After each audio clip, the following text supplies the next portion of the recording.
Thank you so much for joining me for another episode of Solicited Advice. I'm excited to have a guest here with me today. We are going to be talking about finding your passion in life and business. So I have Curtis Rivers here with me. We're going to be diving into a great conversation. But before we get started, I just want to thank you for taking the time to join with us today. If you have any questions, feel free to put it in the chat because this is a great space for us to have an organic, real life conversation around some of the challenges that get us stuck in business or our personal life. So before we get into that conversation, I want to introduce myself as LaChelle Adkins, also known as America's Supermom, mother of 15 children, and I am passionate about mental wellness. I went through a 13-year journey of depression with 3 hospitalizations. And now I use every platform to help other people with strategies and tips and habit forming ways that they can overcome some of life's challenges. So I'm excited when I got a chance to get connected with Curtis. We are connected through another community, Hounds of Business. And it was a great opportunity for us to connect, to learn about each other. But I was very intrigued by his story of the things that he has overcome on his journey. So, without further ado, I am going to yield the mic to you, so to speak, Curtis, for you to just kind of introduce everybody, let us know who you are before we get into this conversation around our passion. Absolutely. Well, first and foremost, thanks for having me. It's great to finally meet up on here and do a live with you after meeting up on the hands. I've been really looking forward to it. So, my name's Curtis Rivers, uh, referred to as from stuntman to soul guide. And I'm basically helping people who are feeling stuck, kind of feeling they're in a life that they've outgrown really, and they don't really know what to do next. That's mainly the people that I reach out and hold their hands through a journey of reimagining, realigning, and reigniting their life so they can move to freedom and passion and purpose. That's what I'm all about.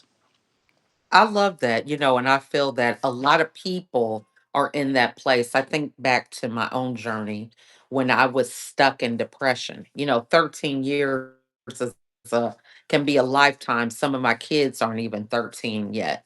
But how do you get people to open up about that? I know in my case, I just didn't even have the awareness that I was in this stuck state. I was just going from one day to the next. So when you have people in that place, how do you get them to admit that or trust that they can share that with you?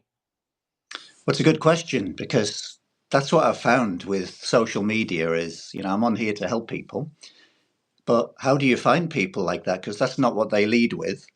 If they're on Mhm. LinkedIn, they don't say successful CEO, feeling a bit down in the dumps, staying awake at night. They don't. It's very private and personal. And a lot of Mhm. people just keep that to themselves, or it's just a phase. I'll get over this. Everything will be okay, and they just keep quashing it down deep within. And it kind of festers away as it did with me, like you are. It Mhm. led to severe depression with myself. So Mhm. to answer your question, I found that just by being authentic and honest and just sharing my own story in the various posts and articles and things and videos, just leaves little breadcrumbs for people to think, gosh, that's actually me.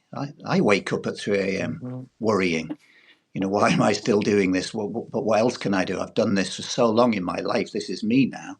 But unbeknown to many people, it isn't really me. It's just an act I'm putting on. And that's one of the common things, wearing a mask. They've been doing this for so long. And when you talk to people about, yeah, but is that really you? Well, no, but I've got mouths to feed. I've got a mortgage to pay. And I'm there to just say, it doesn't have to be that way. Firstly, it's never too late. And secondly, you can Mhm. always lower that mask. And having done it and moved from one area to another, massive difference from being a stuntman in the movies to being a soul Mhm. guide, across the world via the internet. It's massive difference, but it's the real me. And my life got a whole lot easier just by being authentic. So by sharing the journey, explaining how well I sleep at night now. Not to boast or swagger, but just from the heart to Yeah. say there really is another way, and this is it. I totally agree and resonate with that because, I heard this one gentleman that was saying the problem with the mask over time is that it suffocates you. You really think that you're living, but you're not, because it is obstructing your airway and just so many things. If it's on for so long, it imprints your face. Just a number of different analogies that he was using around how it could cause more harm than good. Think with a lot of people who may be in that space and, they don't really know what's on the other side. We can always dream, fantasize around some of the things that we would like. But, what would be a piece of advice that you would give somebody about the freedom that you actually have with being your authentic self? I mean, what did you notice immediately? If it was one thing that you could pinpoint, that was the contrast between wearing the mask versus not wearing the mask. Yeah, it's a good question. I mean, exactly what you said in terms of that suffocation feeling. I felt that, and Hmm. then some. And it, for me, it felt almost like a weight on my chest. And I'd worn it so long, like a millstone around my neck, that it had become to be my normal. So literally, it was affecting. I couldn't get a full inhalation of breath. It was a heaviness about things. Laid down, couldn't quite get my breath. I noticed subconsciously when I was on the phone, I'd start to grasp my neck when I was talking to people. Because it was all literally suffocating, subconscious, because I was just trapped in this place that I didn't want to be anymore. So when you let Hmm. that go, for me personally, that expression, oh, it was a weight off. It was quite literally like a weight off of me, and I could oh gosh, I could breathe again. I could Hmm. just wake up feeling lighter. And there was a lightness to my steps. There was looking forward to my day.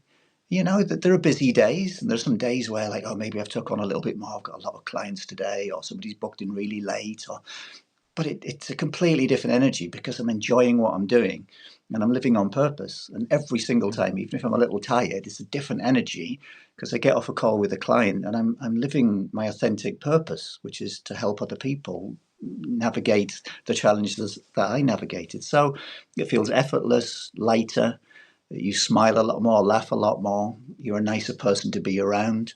And, life just flows from one state to the next, from one day to the next in a lovely, organic way. I'm telling you, you are speaking my language, and it's good to hear somebody else say it because sometimes, there's just no words for some of the emotions, the transformations that occur in your life. You don't really sit down sometimes and reflect and think about some of these things. So when you're in a space to hear it from somebody else, it's like, man, they know exactly what I'm thinking or what I'm feeling just by hearing it come out of somebody else's mouth. But I want to say, for a lot of people, I know for me, I was a planner. I got my degree in marketing, and it's all about, what's on paper, documenting these. And it has been a 180 for me with where I'm at today in terms of really being in tune with my emotions, how I feel, really just present with myself. And sometimes, there is not that surety around things being written and following a certain formula or blueprint. It can change sometimes at any moment. So, what advice would you give people around, really kind of learning how to create new habits or new routines when you don't really have like a blueprint to follow? Sure.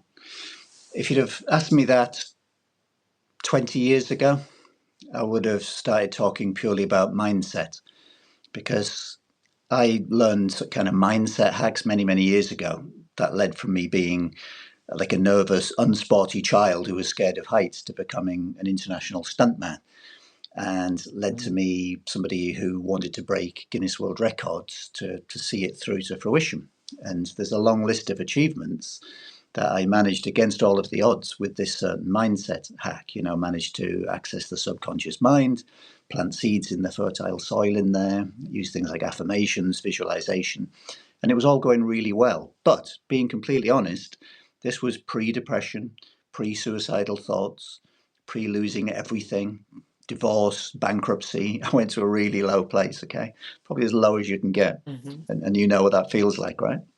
So what Hmm. was missing, and the reason that it led there, having achieved all these things, made all of that money, there was a piece missing. I spent a whole year after all of that happened searching for it.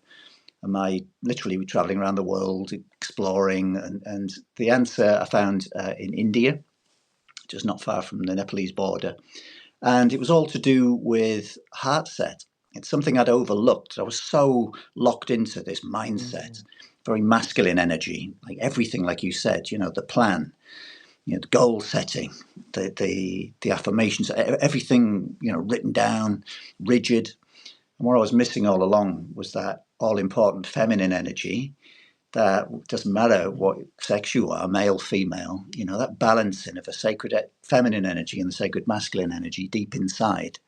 And that's what I've embraced. So, what I would say to anybody in that is to absolutely follow your heart. Because when I've plugged that in and I've locked into my emotions, the circuit is complete because thoughts create those all important emotions, which create the actions, which then create our world. So and if you take that out and you take the emotional aspect out, you'll end up where I ended up, which was on the surface in the worldly being quite successful. You can attract all of that money and business accolades. I won awards and various bits and pieces, but I was desperately, desperately unhappy behind closed doors. Now I'm Hmm. deliriously happy because I plugged this little missing piece in and embraced the emotion. I went on to make millions, but also went on to meet my soulmate. And I'm very Hmm. happily married.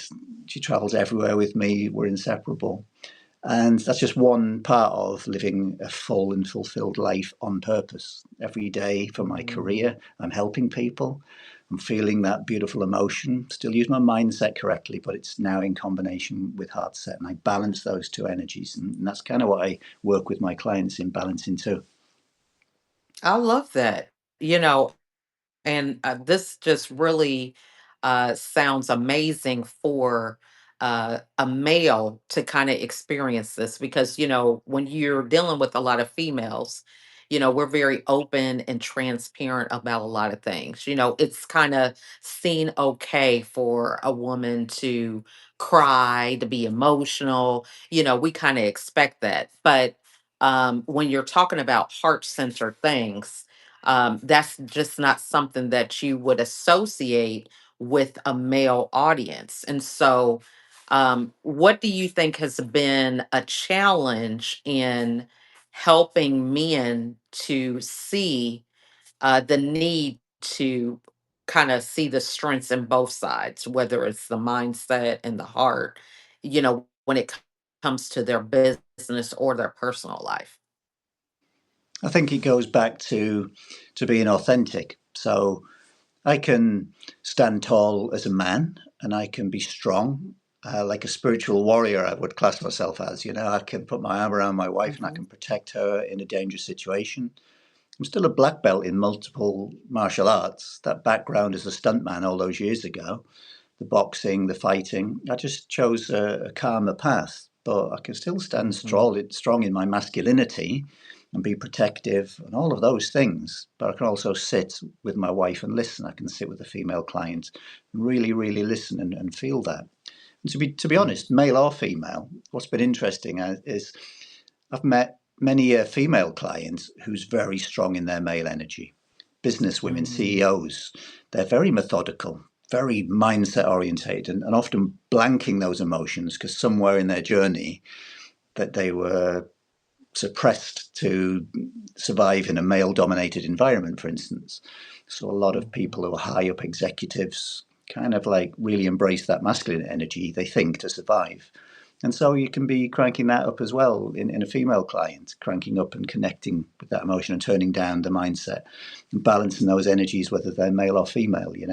So we all have Hmm. traits of both. And we just sometimes have too much of one and not another. But when you balance them, it's a beautiful thing takes place. I love that. Now, and so you're an author, you've written a book, and tell us a little bit about your book and what do you want the reader to get from this insight that you share?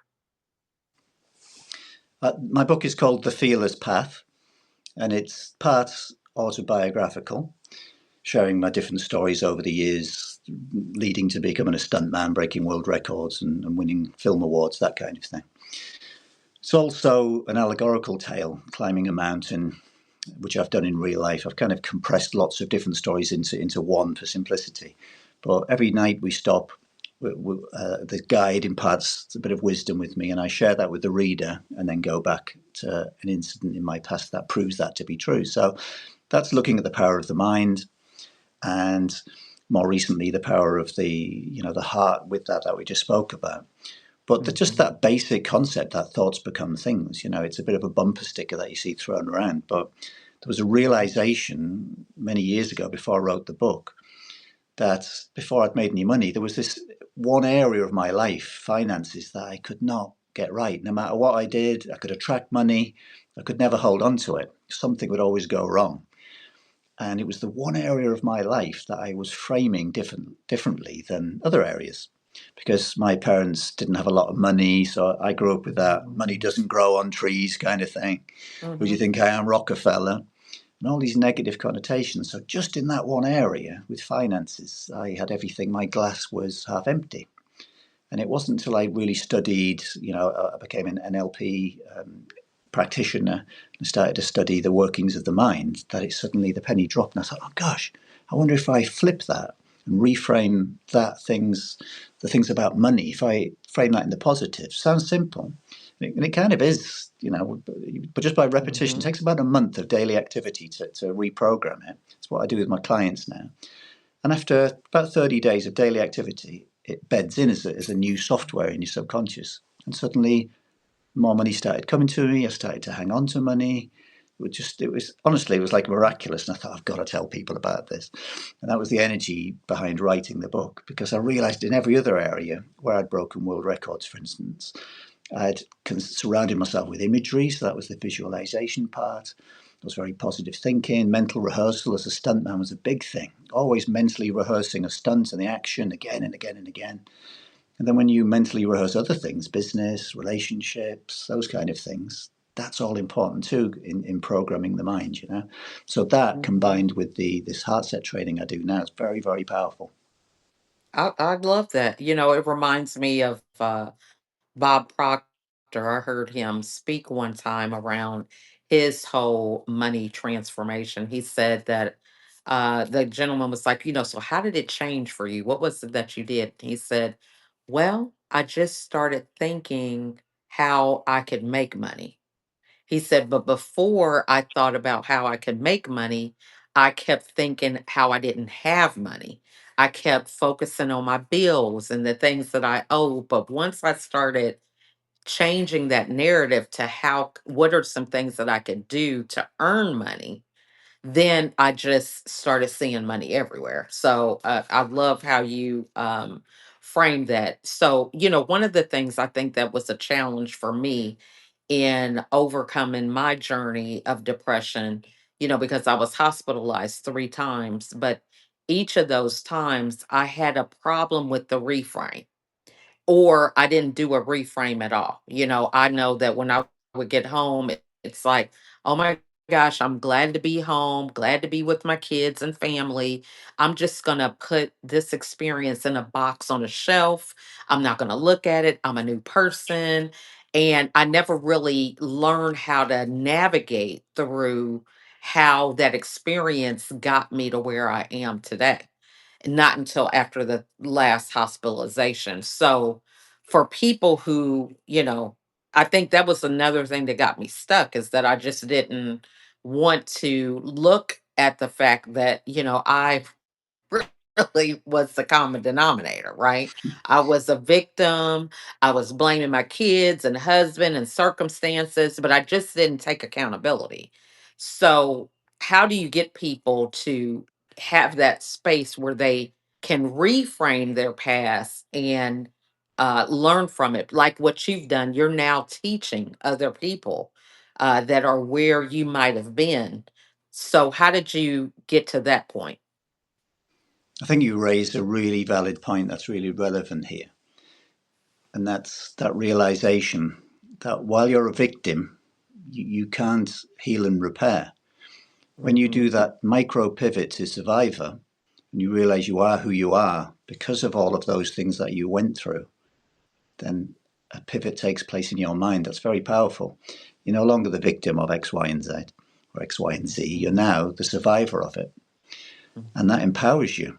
And you realize when you take ownership of that and you genuine, heartfelt, gosh, I have made these decisions, even in the most, and it's controversial, but even in the most shocking situations, let's say a hostile marriage, my partner Mhm. beats me.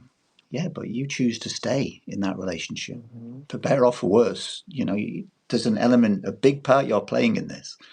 You said yes in the early days of meeting that person and the person asking you out. You stayed around when it turned and the first bit of violence appeared. You buried that and thought it'll all be okay. You put a band-aid on it and thought everything will be fine. So that's not to throw the blame in any one place, but just to say that we create our own world, we co-create our own reality, and we are responsible for it. And rather than that being a negative, it's actually a positive, because if we're co-creating and we Mhm. are responsible, we can change it. Immediately we can start this now, not tomorrow. We could start now and take stock and make baby steps, little changes today and tomorrow and the day after that change your life. And so Mhm. that's one of the early discussions that I have with clients. I mean, by the time they've signed up with me, they already know that, because we've been on a few calls, we've chatted. And, I don't do sales calls, I do clarity calls. So it's me having a Mhm. conversation like this, seeing how best I can serve them. Can I send them to a certain book? Could I give them like a little freebie, like a little quiz tour? Would that be more helpful? Do I have an associate that's a better fit for this person at this time? Or do they need to do a little bit more healing and I'll send them somewhere else? Or Mhm. listening to them, are they ready to make a real change, and they're ready to reinvent themselves, to pivot, to grasp that life that they've been missing for so long? And if they are, then I'll sign up and help them walk from where they are now, stuck, and that heavy feeling that we talked about on the chest, to just letting that go and just feeling light Mhm. and that freedom of an aligned life. Love that. And it really is a powerful realization, when you have that, and I remember hearing this lady one time. She said, people don't make mistakes, they make choices. And those choices lead to outcomes or results. And, when we really start realizing that, these things aren't just happening uh to us, they're happening for us based on whatever we choose, whatever that decision is. Really appreciate your insight on that. So, for somebody who, it may not be a situation of depression, but they may feel like they want to go back and help somebody who is where they once were. What advice would you give them about that? Because, in this case, I know for myself, I had to be comfortable with being transparent, and realizing that a lot of times when I speak, I'm speaking what other people are thinking or feeling, but they're just not going to say, So I have to kind of like pump myself up and say, okay, you're going to be the one that's going to set the tone and get everybody comfortable. But, it's going to be, maybe you might have egg on your face or something. But what advice would you give somebody who is wanting to get started with how they can give back and help other people who are where they once were? It's a great question. It begins with, how they want to help people. And if it's this area of people feeling stuck, you know, uh, to work out, first of all, how to be a good listener, It's not as Mhm. you know, a case of this is how I did it, so this is the only way. I'm going to teach you exactly how I do that. I have a number of modalities that I work in. Across the board. Some sort of right from kind of hypnosis, mindset kind of things down to sort of healing modalities, EFT, that kind of tap in, releasing pent up emotions and that kind of Mhm. thing. Lots of different tools, and there's no ego attached. I have a toolbox that I can open and access for certain people, but I'm not tied to that. Sometimes it's just holding people accountable, being a good ear to hear people and really hear them, really hear them deep down and reflect that back, ask the right questions from a real kind, caring, and loving Mhm. place with a little bit of firmness too, in terms of accountability, Mhm. holding them accountable, holding a mirror up to people.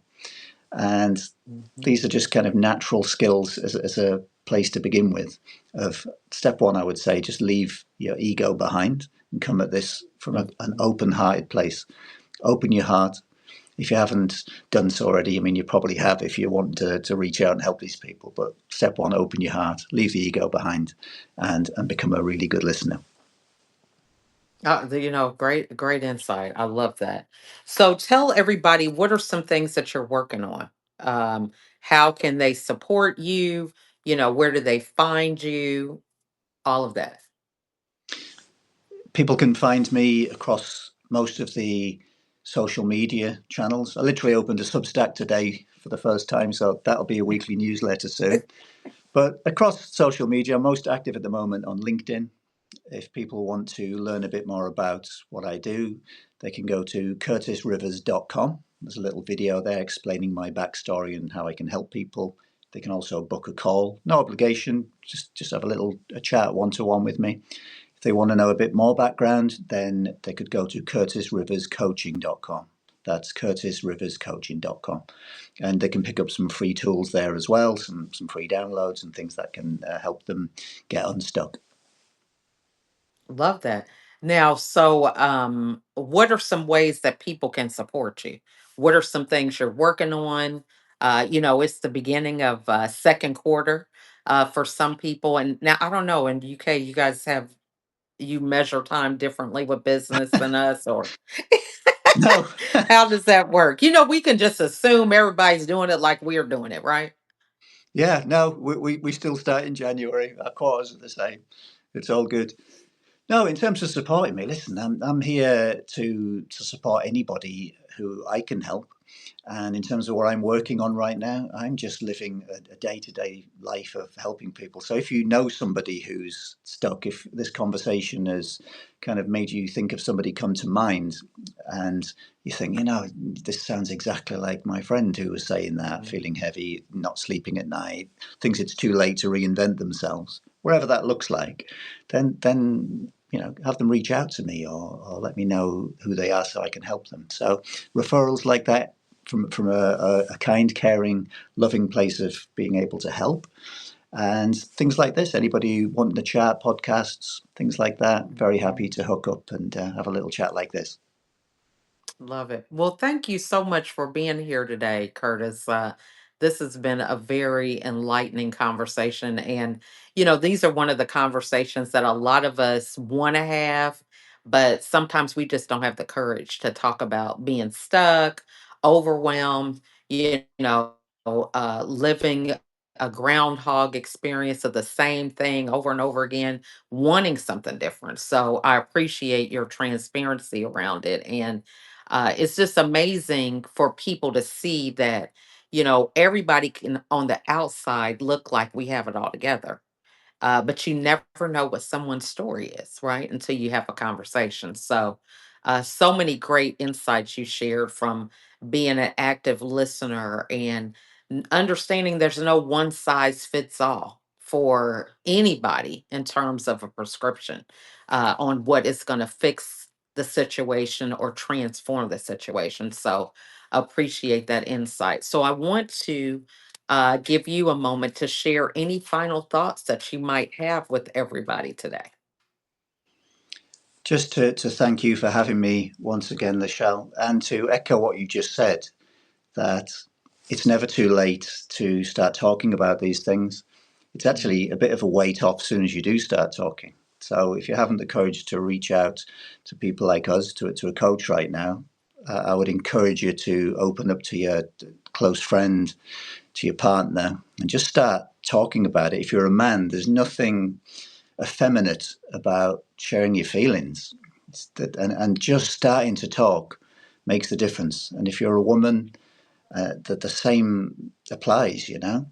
If you're stuck in that Mm-hmm. mindset of I've got to be doing this, I've got to do that, you know, I've got to remain strong, like no, you're a human being, you know, having this, you're actually a Mm-hmm. spiritual being having this amazing human experience. But just embrace it and know that you can change, you can pivot. And it all starts with just, first of all, admitting that you're not happy and you're not living an aligned life. Just admit it to yourself first and then start to talk about it. You won't regret it. Great, great words of advice. I appreciate that. So thank you guys so much for watching today. And if something that was shared today really moves you and you resonate with it, share this conversation with someone else. I know a lot of times I would notice that someone might be a little off and I wouldn't know what to say. So I could just share a conversation that I heard, and that may be the beginning of them feeling comfortable to talk to somebody around some of the challenges that they were having. So please share the video and the content with other people who really may need to hear it. Okay. So thank you guys so much. And thank you, Curtis, for being here. Looking forward to future collaborations. And again, follow Curtis here on Substack and LinkedIn. Comment on his content, share the content, because together we can make the world a better place. So thank you guys so much for watching, and we'll see you next time on another episode. Bye for now.